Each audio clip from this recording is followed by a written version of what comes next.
Hey guys, this is Trav from JW Sabers, and I've got a quick video today demonstrating how to secure your neopixel blade. I've been meaning to shoot a correction video to my previous one for some time. I haven't had time, so apologies for that. Here is going to be the latest video on this topic. I have here a protector lightsaber. It's a SN4 model, so it has the neopixel connectors inside the hilt, and they sit down about here.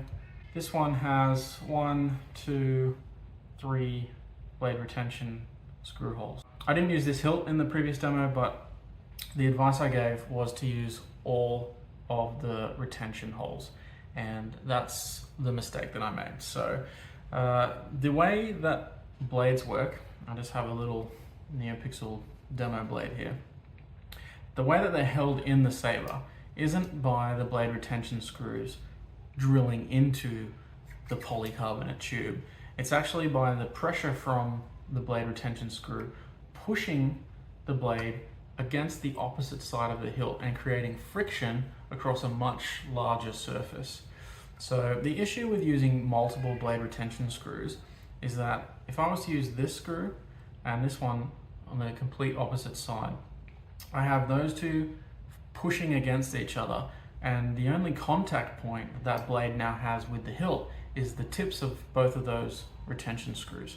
So we want to avoid ones that are on the opposite side from each other.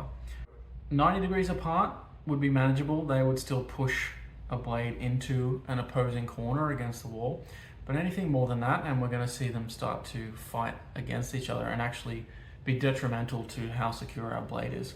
A little blade like this, that's never going to come flying out. But once you're talking about 82 centimeter, 92 centimeter blades, full of LEDs, neopixel style blades, they got some weight to them, and gravity and inertia and physics in general are going to work against us. So we want to make sure that it's nice and secure, and friction is our biggest ally with regards to that. So the mechanism for making sure you've got a solid pixel connection hasn't changed.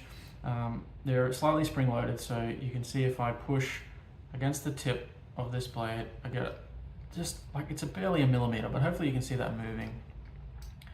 Just that tiny little bit of spring resistance, and I want to hold that when I install the blade. So two ways you can do it. Once you've got a larger blade, you could stand it upright and the gravity will mostly take care of that for you and push all the pins into good contact with the blade. But for a short one like this, much easier and better to just apply that pressure myself. It's not a lot, I'm not pushing hard, just make sure that it's seated properly. And then we're gonna do up our first retention screw.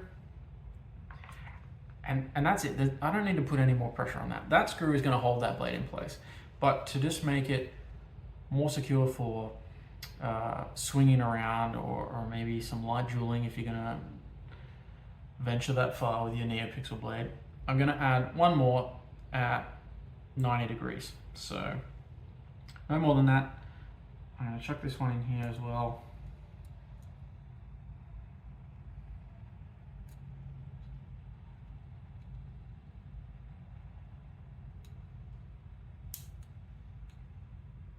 So it bites nicely. And the other thing is, I mentioned you would only do a quarter turn in the previous video. So I'm just going to turn it until it, okay, so that's touching the blade there now. I'm at least going to do a half turn. Really, you need to feel how tough you're pulling on your Allen key, but you want it to be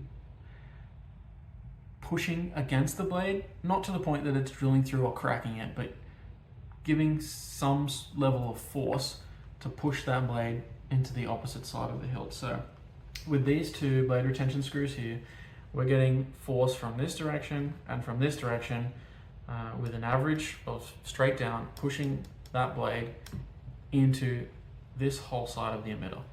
And that will be very secure. I won't be able to pull that out. So logically that would apply for the longer blade as well. But that's how you want to secure your blade. And going forward, I will only be recommending high volume. That's how people attach their neopixel blades.